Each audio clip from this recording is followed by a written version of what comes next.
Love is supposed to be built on a foundation of trust. But what happens when that trust is broken? In today's story, we'll step into a whirlwind of emotions where lies and betrayal blur the lines between love and deceit. With every twist, the characters are forced to face painful truths, and the question arises, can love truly survive when it's built on a lie? Stay with us as we unfold this powerful story, one that will make you reflect on the true meaning of loyalty and honesty in relationships. If you enjoy this story, don't forget to like, subscribe, and leave a comment to let us know your thoughts. I never imagined that a single Reddit post would challenge my entire family's belief system. But now, I find myself drowning under the weight of a reality I was never supposed to know. Everything began on a typical evening, one in which nothing seemed out of place until it did. My name is Ethan. I'm 27, and until last week, I believed that my life, family, and relationship were all rather typical. Sarah, my partner, was always the sensible one who held me in check when my thoughts veered off into what-if scenarios and overthinking ruts. That's why I loved her. However, my fingers were hovering over the screen of my phone as I stood in the oppressive silence of my childhood bedroom, rereading a Reddit post that had sunk its claws into my reality. A post that destroyed the basis of my life in a matter of paragraphs. AITA for keeping my son in the dark about his biological father? My stomach knotted up so tightly that I thought I could be sick, and my heart was racing. The specifics were too familiar, too detailed to be a coincidence. A small boy, a terrible accident, a distraught mother, and an unfit father were all mentioned in the post. It was someone else's account of my life and history, complete with a timeline, feelings, and guilt laced into each sentence. My breathing was erratic as I read the comments. There was a lot of discussion about whether the original poster, who I now knew was my mother, was wrong to conceal the truth. She did what she had to do, according to some who supported her. Others attacked her, accusing her of being deceptive and self-centered. I gulped forcefully, my thoughts racing. In reality, my biological father, was not the man I had known all my life as Dad. I required clarification. Except for the faint ticking of the clock on the wall of the living room, the home was quiet.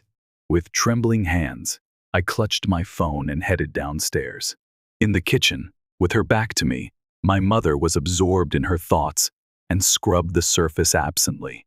"Mom," I murmured, hardly raising my voice above a whisper. Startled, she turned. I caught the moment of terror before she covered it up with fake composure as her gaze strayed to my phone. "What's wrong, Ethan?" Her tone was overly cautious as she asked. Feeling the weight of what I was about to say, I hesitated. I began, my throat dry. "I need you to tell me the truth about something I read online." She tightened her grasp on the cloth. "What are you saying?" I held up my phone, the screen flashing bright in the dark room, and swallowed the lump in my throat. "This post isn't it about me?" The ensuing hush was intolerable. Her lips parted slightly, as though she wanted to deny it, to make up some lie that would make this all disappear, and her face lost its color. However, she didn't. Rather, she closed her eyes and drew a slow, tremulous breath. She muttered, "Ethan," and I instantly recognized him. My entire world was going to change in an instant. Between us, there was a dense, oppressive quiet that revealed all before a word was exchanged. Watching myself stand in my childhood kitchen, staring at the lady who had raised me, who had lied to me all my life, made me feel as though I was floating, disconnected from reality. To keep myself from shaking, I ground myself by sinking my nails into my palms and clenching my hands into fists at my sides. At last, I pushed out, "Say something," hardly raising my voice above a whisper. My mom's mouth quivered. She finally looked me in the eyes after putting down the dish towel she had been twisting in her hands, as if she were trying to extract the guilt from it. Her voice was empty as she uttered, "I never wanted you to find out this way." I laughed sharply and without humor. "You mean that you didn't want me to know at all?" She winced. Everything else was muffled by the steady, pounding rhythm of my heartbeat, which I could hear in my ears. She will lie once more. Like parents do when they are caught, she will attempt to minimize, control, and spin the harm. I refused to allow her. I stepped forward and gripped my phone more tightly. "Tell me the truth," I insisted, my words sharp and concise. "Everything." At this moment. She hesitated for a moment, but it was sufficient. I pivoted and made my way to the front entrance. "Hold on," she sobbed as she hurried forward and grabbed my wrist, seemingly to literally restrain me in this imagined world she had created. "Please, Ethan, tell me or I'll leave." She was aware that the danger was not without substance. Her fear of losing me was fighting against whatever misguided sense of security she had persuaded herself she needed, and I saw the struggle flash across her face. As if she were cold, she released my wrist and wrapped her arms around herself. "That's accurate," she muttered. "The man who reared you, your father, is not your biological father." The words cut like a razor through me, in a way that a Reddit post could never do. Hearing them said out loud made them seem real. Trying to maintain a steady voice, I drew a trembling breath. "So who is?" She looked away and swallowed hard. "He went by David," was the past tense. My stomach twisted for some reason. What took place? Even though I wasn't sure I wanted the response, I asked. For the first time in my life, she appeared little as tears filled her eyes. Her voice was thick as she started. "David and I were young. But love doesn't always mean forever." She exhaled, sounding more like a sob. "We were foolish, careless, and deeply in love. We were barely in our 20s when you were born. He wasn't prepared. And really, I wasn't either. However, we made an effort. We actually did.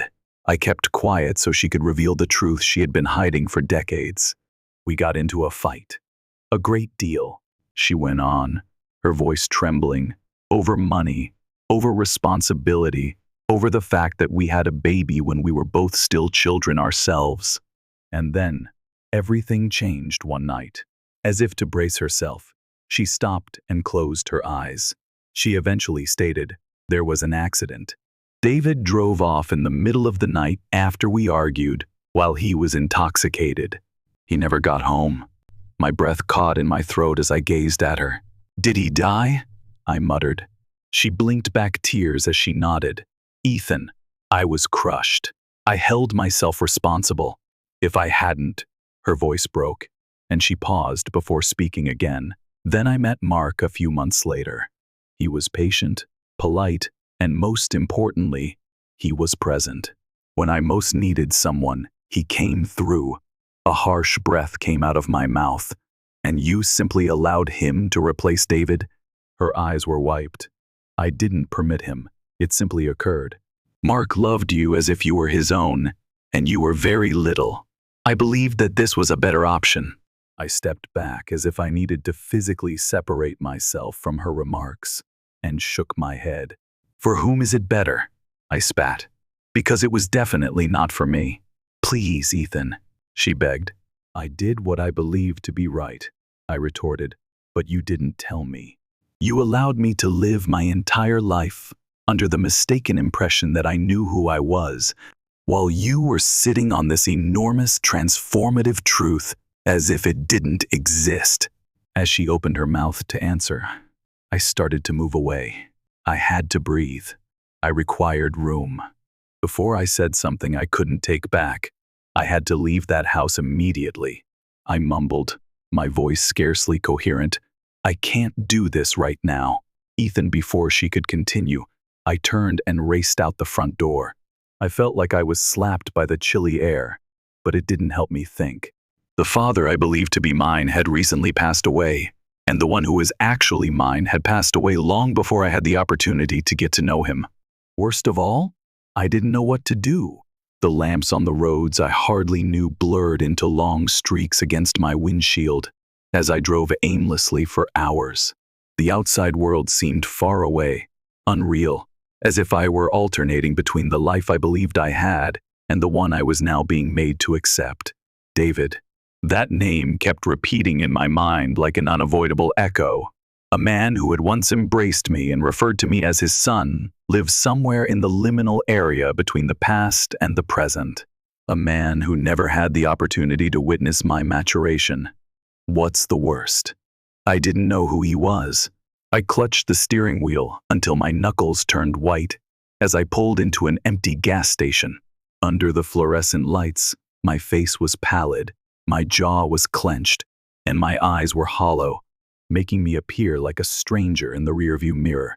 There was more to this than my mother deceiving me. It has to do with him, about the reality that half of my life had been rewritten, smoothed up, and eliminated in favor of something more practical. I had to be told the truth. I reached for my phone and did the only sensible thing. I looked up his name. Holloway David. Mostly ancient news stories. A list of articles appeared. As I clicked on the first link, my gut nodded. A tragic accident takes a local man's life, 1996. With my heart thumping in my ears, I quickly read the piece. David was 24 years old. The automobile was wrapped around a tree after flipping on a rainy road. He passed away right away. There was no indication of a fight or booze. Another tragic tale in the never-ending circle of loss. Yet something didn't feel quite right. I selected a different article, then another, and yet another. The same hazy details, the same general articles, as if the truth had been thoroughly cleaned by someone. With a deep gasp, I ran a hand over my hair. I needed to locate someone who truly knew him if I wanted accurate answers, and I was fully aware of where to begin. I hadn't visited my grandmother's home in years. My true grandma, not my mother's mother, who had acted as though David didn't exist for years. David's mom, the woman from whom I had unwittingly been abducted. Her house didn't seem as big as I remembered. One porch light flickered feebly against the darkness, and the paint on the porch was peeling. I paused at the doorway, feeling queasy. What if I was hated by her? What if she had forgotten who I was? I knocked and gulped hard. Nothing for a long time. Then came the shuffling, sluggish sound of footsteps. An elderly woman with silver hair and weary eyes emerged when the door cracked open. She looked at me, and then I saw the glimmer of recognition. Ethan, my throat constricted. Hello, grandmother. She reached for her mouth. She said, "Oh, my dear boy, you returned." Before I knew it, I was being drawn into an embrace that was so tight, it was making it difficult for me to breathe. And I allowed myself to feel the warmth of something genuine for the first time that evening. Something familiar. I sat looking at a cup of tea that I wasn't sipping at my grandmother's shabby kitchen table. The house had a lingering smell of ancient wood and fading memories, as if time had become ingrained in its bones. Her eyes had been staring at me ever since I entered, alternating between amazement and sadness. It was eerie, as if I were a ghost that had entered from a past she had made herself give up on. At last, she whispered in a low, almost reverent voice, "You look just like him." I took a deep breath. David. She put down her own cup and nodded, her hands shaking a little. "Your dad, my boy." A pause. "Didn't your mother tell you at last?" I breathed out slowly. "Not at all. I discovered it on my own." She rubbed a hand across her face and groaned. "She would keep you away from me. I always knew. From him." However, I continued to wait. At that, something broke inside of me. As this woman sat in this house, I wondered whether I even remembered that she existed. I reflected on all the birthdays, the holidays, and the years I wasted thinking I had all the family I needed. I said, "I'm here now," but it seemed very insufficient. She nodded, but her lips quivered. "And at last, you're posing pertinent queries." I stiffened. What are you saying? Like she was weighing something heavy. She examined me closely. Ethan, you came here to get answers. Tell me then, what you already know. With a sharp exhale, I combed through my hair. Not a lot. According to my mother, they were young. They got into a lot of fights. Then he got into his car one night and wrecked it. Grandma's expression grew gloomy. Did she tell you that story? My heartbeat quickened. Indeed. Why? She sat back and shook her head, looking away. That wasn't the case. The room's atmosphere changed. The weight of whatever truth she was about to uncover appeared to bear down on the walls, making them seem to close in. I bent over. Then tell me what actually occurred. She just stared at me for a long time. Ethan, your father didn't just crash that night, she added, letting out a long, heavy sigh. He was sprinting. The remarks were like a kick to the stomach. What are you running from? She fixed her unblinking gaze on mine. From her? I thought there was no more oxygen in the room. My fingers curled on the wooden table as my heartbeat pounded in my ears. What do you say? Grandma let out a harsh sigh. Your mother's and David's arguments went beyond simply being young and impoverished. Her goal was to dominate him. He wasn't the guy she wanted him to be, and she detested it. They had their worst quarrel to date the night he passed away. I gave a head shake. She informed me that he was intoxicated. She laughed. Are you drinking? Perhaps. But he didn't collapse for that reason. My chest constricted. Then what was it? After hesitating, she got up and vanished into a different room. She returned with a little beaten shoebox in her hand. You must see something for me. With her hands hovering over the lid as if she wasn't sure she was ready to open it, she set the box in front of me. Then she took a deep breath. Old photos, aged and wrinkly at the edges, were inside. I grabbed one. A young man with a baby in his arms, me laughing. My throat constricted. He cherished you, Grandma muttered. He loved you more than anything, even though he was afraid. My chest hurt as I shuffled through the photos. Then I froze. A letter was present. The ink was a little smudged, and the edges were worn. My mother was the intended recipient. With my hands shaking, I glanced up at Grandma.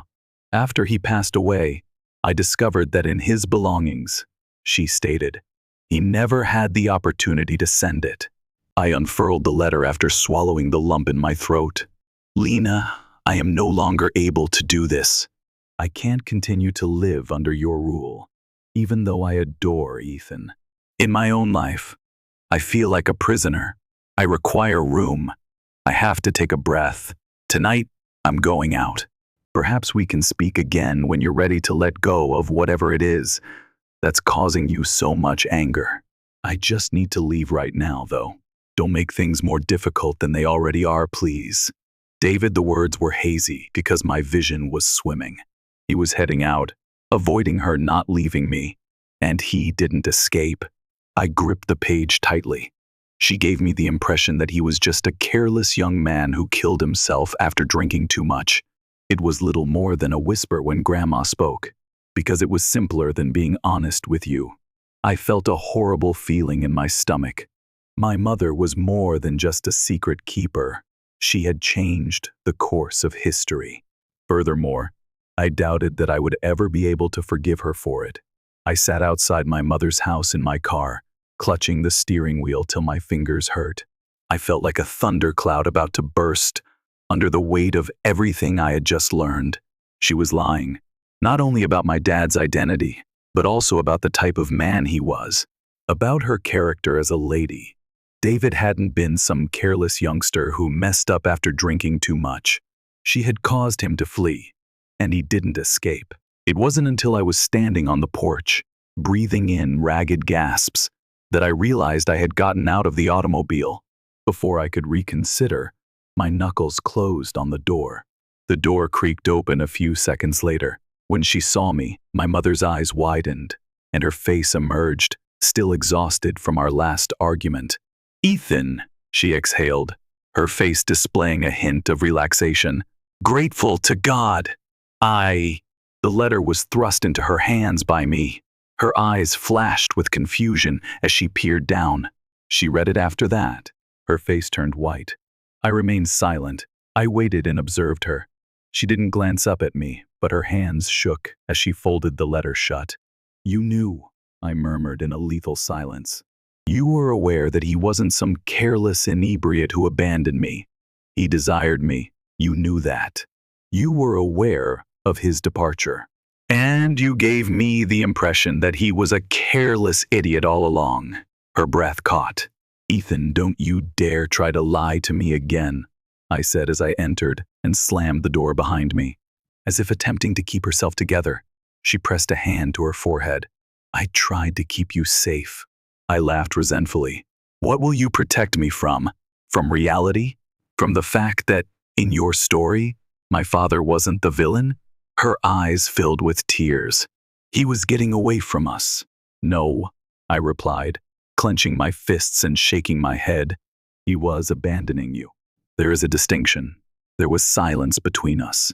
I realized, for the first time in my life, that she was more than simply my mother, the one who reared me, but also the person who had rewritten my past to fit her version of events. Did you have a fight that evening?